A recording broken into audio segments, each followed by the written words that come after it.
나이 탓이라고 넘기는 그 순간이 오히려 뇌경색을 부르고 있습니다. 다리가 이상하면 요래 피곤해서 그런가 보다, 나이 들어서 그렇겠지 하고 넘기시는 분들이 많습니다. 그런데 여러분, 그 생각이 가장 위험합니다. 다리가 보내는 신호를 나이 탓으로 돌리는 바로 그 순간, 뇌는 혼자서 경고를 외치고 있거든요. 저는 이 사실을 알게 된 순간 정말 가슴이 먹먹했습니다. 뇌졸중으로 인해 우리나라에서 한 해 동안 인구 10만 명당 48명이 넘는 분들이 목숨을 잃습니다.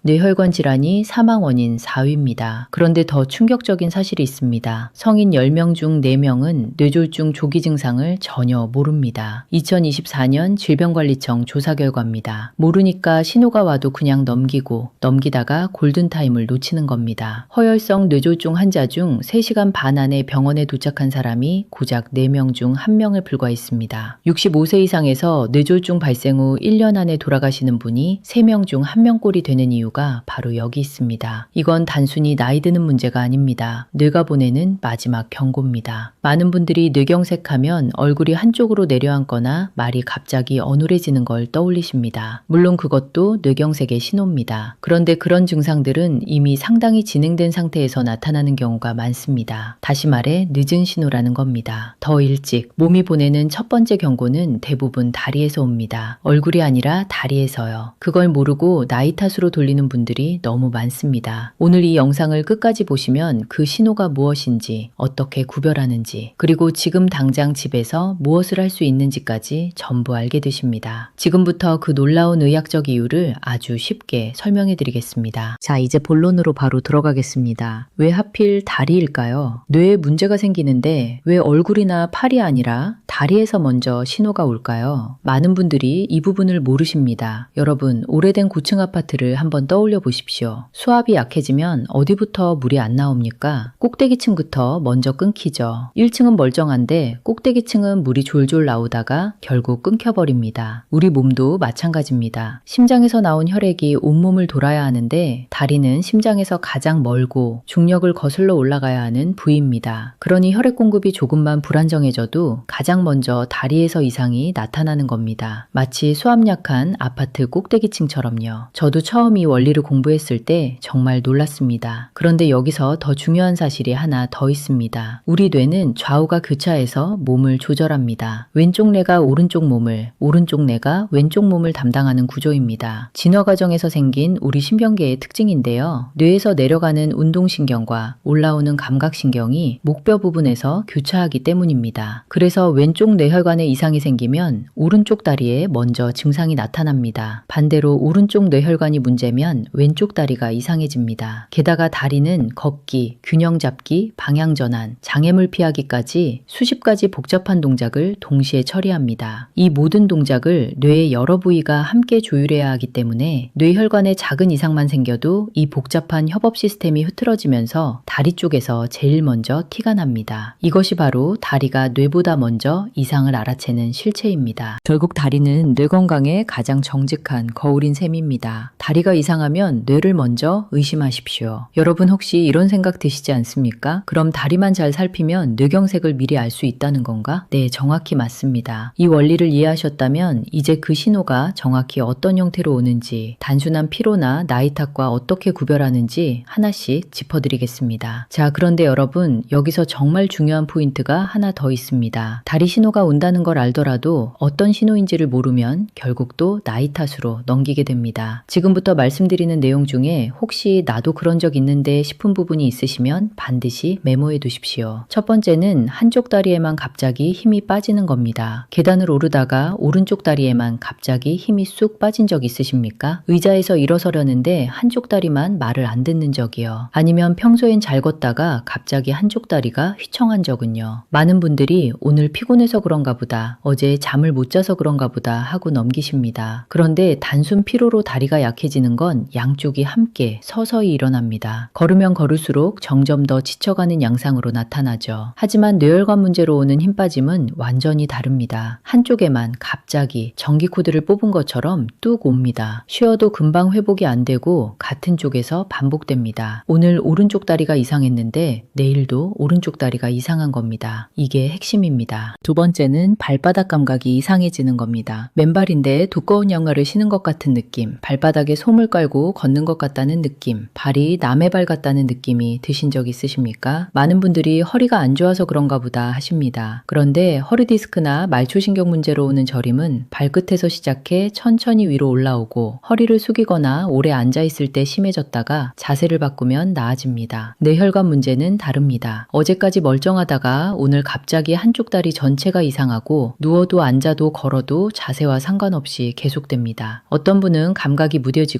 어떤 분은 오히려 조금만 닿아도 너무 예민하게 느껴진다고 하십니다. 두 가지 형태 모두 주의하셔야 합니다. 세 번째는 발을 질질 끄는 걸음입니다. 걸을 때 한쪽 발이 자꾸 바닥에 끌리거나 신발 한쪽 앞부분만 유독 빨리 닳거나 계단 턱에 발끝이 자꾸 걸리십니까? 걸을 때 발소리가 한쪽만 다르다는 말을 들으신 적은요? 본인은 잘 모르는 경우가 많습니다. 대신 같이 사시는 가족이 먼저 눈치채는 경우가 많습니다. 요즘 걸음이 좀 이상하다, 발을 끄는 소리가 난다, 한쪽 다리를 절뚝거리는 것 같다는 말을 들으셨다면 절대 가볍게 넘기시면 안 됩니다. 정상적으로 걸을 때는 뇌에서 내려오는 신호가 발목 근육을 움직여 발끝을 들어 올립니다. 그런데 그 신호 전달이 흐트러지면 발목을 들어 올리는 힘이 약해지고 결국 발이 끌리기 시작하는 겁니다. 네 번째는 이유 없이 자꾸 걸려 넘어지는 겁니다. 잘 다니던 길인데 문턱에 자꾸 걸리거나 아무것도 없는 평지에서 발이 꼬이듯 넘어질 뻔한 적이 있으십니까? 많은 분들이 내가 집중을 안 해서 그런가 보다, 시력이 나빠져서 그런가 보다, 나이 들면 다 그렇지 하고 넘기십니다. 하지만 이건 단순히 눈이 나빠서 생기는 문제가 아닙니다. 우리 몸에는 고유 감각이라는 게 있습니다. 쉽게 말하면 내 발이 지금 어디 있고 어떤 자세로 서 있는지를 뇌가 스스로 아는 능력입니다. 우리가 발을 일일이 내려다보지 않아도 걸을 수 있고 계단을 오를 때 눈으로 발끝을 확인하지 않아도 자연스럽게 발을 올려놓을 수 있는 게 다 이 감각 덕분입니다. 뇌혈관이 나빠지면 이 신호 처리가 흐트러지면서 뇌가 발의 정확한 위치를 모르게 됩니다. 그러니 자꾸 걸리고 넘어지는 겁니다. 다섯 번째는 가만히 있는데 다리가 달달 떨리는 겁니다. 피곤하거나 커피를 많이 마셨을 때 잠깐 떨리는 건 쉬면 사라집니다. 스트레스를 받거나 잠을 못 자도 그럴 수 있죠. 하지만 뇌혈관 문제로 생기는 떨림은 다릅니다. 쉬어도 계속 떨리고 며칠이 지나도 계속되고 특정 상황과 상관없이 반복됩니다. 가만히 앉아 있을 때도 누워 있을 때도 걸을 때도 떨려요. 그리고 한쪽 다리에서만 나타나는 경우가 많습니다. 양쪽이 떨리는 게 아니라 오른쪽만 아니면 왼쪽만입니다. 뇌혈관이 좁아지면 다리로 내려가는 신호가 불안정해져서 내가 원하지 않아도 다리가 떨리거나 움찔거리게 되는 겁니다. 여섯 번째는 술도 안 마셨는데 비틀비틀 하는 겁니다. 걸을 때 몸이 한쪽으로 자꾸 기울거나 바닥이 울렁거리는 것처럼 느껴지거나 중심을 못 잡겠다 싶으신 분들이 계십니다. 많은 분들이 귀에 문제가 생겼나, 빈혈인가, 혈압이 낮아서 그런가 하고 생각하십니다. 물론 그럴 수도 있습니다. 그런데 귀 문제로 오는 어지럼증은 머리를 움직일 때 심하고 가만히 있으면 나아집니다. 하지만 뇌 뒤쪽 혈관 문제로 오는 휘청거림은 머리를 움직이든 안 움직이든 계속되고 점점 심해지는 특징이 있습니다. 특히 아침에 일어나 화장실 가다가 휘청거리신 분들은 반드시 주의하십시오. 뇌경색 발병이 오전 6시에서 10시 사이에 가장 많은 것도 이와 관련이 있습니다. 밤새 혈압이 낮았다가 아침에 급격히 올라가면서 혈관에 무리가 가는 겁니다. 증상이 사라졌다고 안심하셨다면 지금 이 말씀을 꼭 들어주십시오. 일곱 번째이자 가장 위험한 신호는 갑자기 이상했다가 다시 괜찮아지는 겁니다. 한쪽 다리에 힘이 쑥 빠졌다가 20분 후에 멀쩡해지거나 발 감각이 이상하다가 금방 돌아오거나 휘청거리다가 쉬니까 또 괜찮아진 적이 있으십니까? 다시 괜찮아졌으니 별일 아닌가 보다, 피곤해서 그랬나 보다 하고 안심하셨다면 그게 사실 가장 위험합니다. 이건 단순히 몸이 피곤한 게 아닙니다. 뇌가 서서히 굶고 있다는 경고입니다. 뇌혈관이 잠깐 막혔다가 다시 열리면서 나타나는 현상으로 일과성 허혈 발작이라고 합니다. 화재 경보기가 잠깐 울리다 꺼진 거지 불이 안 난 게 아닌 것처럼요. 경보가 꺼졌다고 해서 위험이 사라진 게 아닙니다. 오히려 큰 뇌경색이 곧 온다는 마지막 경고일 수 있습니다. 이 신호가 한 번이라도 있었다면 5분이었든 30분이었든 상관없이 48시간 안에 반드시 병원에 가셔야 합니다. 갑자기 한쪽 다리에 힘이 빠졌다가 회복됐다, 한쪽 다리 감각이 이상하다가 괜찮아졌다, 갑자기 휘청거리다가 다시 멀쩡해졌다, 이런 증상이 단 한 번이라도 있었다면 그게 5분이었든 30분이었든 반드시 병원에 가십시오. 여러분, 지금 제 말씀을 들으시면서 혹시 나도 그런 적 있는데 하는 생각이 드셨나요? 그렇다면 지금 바로 집에서 확인할 수 있는 방법을 알려드리겠습니다. 준비되셨습니까? 4가지만 해보시면 됩니다. 3분이면 충분합니다. 지금 이 자리에서 바로 해보십시오. 먼저 팔짱을 낀 채로 의자에서 일어나 보십시오. 팔을 쓰지 않고 다리 힘만으로 일어서는 겁니다. 양쪽 다리가 균형 있게 느껴지는지, 한쪽이 유난히 약하게 느껴지는지 확인하십시오. 한쪽 다리에만 힘이 약하다는 느낌이 든다면, 그리고 그게 반복된다면 절대 그냥 넘기시면 안 됩니다. 다음은 눈을 감고 제자리에서 30초 동안 서 보십시오. 중심을 잘 잡을 수 있는지 체크하는 겁니다. 흔들리거나 한쪽으로 쏠린다면 균형 감각을 점검해 봐야 합니다. 그리고 양쪽 발바닥을 손으로 만져보십시오. 한쪽 발바닥만 감각이 무디거나 이상하게 느껴진다면 주의하셔야 합니다. 마지막으로 바닥의 일직선을 상상하고 그 위를 10걸음 걸어보십시오. 비틀거리거나 균형이 무너진다면 반드시 병원에서 확인하셔야 합니다. 이건 어마어마한 장비 없이도 돈 한 푼 들이지 않고 할 수 있는 가장 확실한 자가진단입니다. 이 4가지 중 하나라도 이상하다면 며칠 두고 보겠다고 하시면 안 됩니다. 쉬면 괜찮아지겠지 하고 넘기시면 안 됩니다. 검사 한 번이 평생을 바꿀 수 있습니다. 저는 여러분이 이 체크를 통해 소중할 신호를 놓치지 않으시기를 진심으로 바랍니다. 자가체크에서 이상이 느껴지셨다면 이제 병원에서 받아야 할 검사를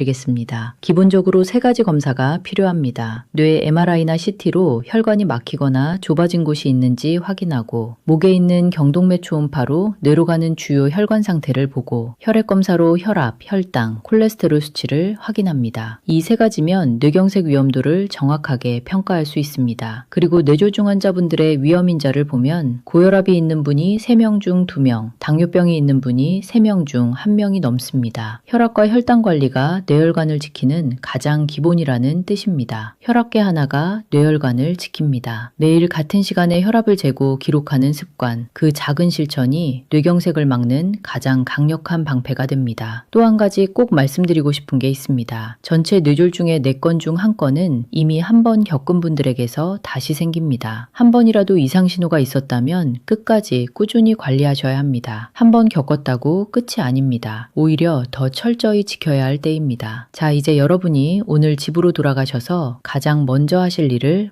말씀드리겠습니다. 오늘 영상을 보신 후 딱 3가지만 하십시오. 내일 아침 일어나자마자 방금 알려드린 4가지 자가체크를 해보십시오. 의자 일어서기, 눈 감고 서기, 발바닥 감각 비교, 일직선 걷기, 이 4가지입니다. 그리고 혈압계가 있으시면 혈압을 한번 재보시고, 없으시면 동네 약국이나 보건소에 가서 재보십시오. 마지막으로 오늘 말씀드린 신호 중 하나라도 경험하신 적이 있으시면 이번 주 안에 병원 예약을 하십시오. 이 3가지만 하셔도 여러분의 뇌 건강을 지키는 첫걸음을 내딛는 겁니다. 뇌경색은 무서운 병입니다. 하지만 80% 이상은 막을 수 있습니다. 이것이 오늘 제가 드리고 싶은 가장 중요한 말씀입니다. 여러분, 지금까지 자식 키우느라, 가정 일구느라 본인 몸 돌볼 틈 없이 살아오셨지 않습니까? 다리가 조금 이상해도 그냥 참고, 어지러워도 그냥 움직이고, 검사는 내일로 미루고, 한평생을 그렇게 버텨오셨습니다. 그 세월을 제가 어찌 다 알겠습니까? 하지만 이제는 여러분의 몸이, 특히 여러분의 소중한 뇌가 말하고 있습니다. 이제는 제 신호를 좀 들어달라고요. 더 이상 나이 탓으로 넘기지 마십시오. 다리가 보내는 작은 신호 하나가 여러분의 남은 인생을 통째로 바꿀 수 있습니다. 다리가 이상하면 나이 탓하지 마십시오. 그게 뇌가 여러분께 보내는 신호입니다. 저는 여러분이 맑은 정신으로 손주들과 함께 오래오래 건강하게 사시기를 진심으로 기원합니다. 공원을 산책하고 친구들과 즐겁게 담소를 나누고 매일매일이 선물 같은 하루가 되기를 바랍니다. 오늘 이 영상이 도움이 되셨다면 옆에 계신 가족분께 보여주십시오. 특히 부모님이 계시다면 함께 앉아서 보시고 오늘 말씀드린 7가지 신호에 대해 이야기 나눠보십시오. 혹시 이런 증상 있으신가요? 다리 힘이 빠지신 적은 없으신가요? 이렇게 여쭤봐 주십시오. 여러분의 관심과 사랑이 부모님의 생명을 지킬 수 있습니다. 여러분의 나눔 하나가 누군가의 생명을 지킬 수 있습니다. 우리 모두 건강하게 행복하게 오래오래 함께 하십시다.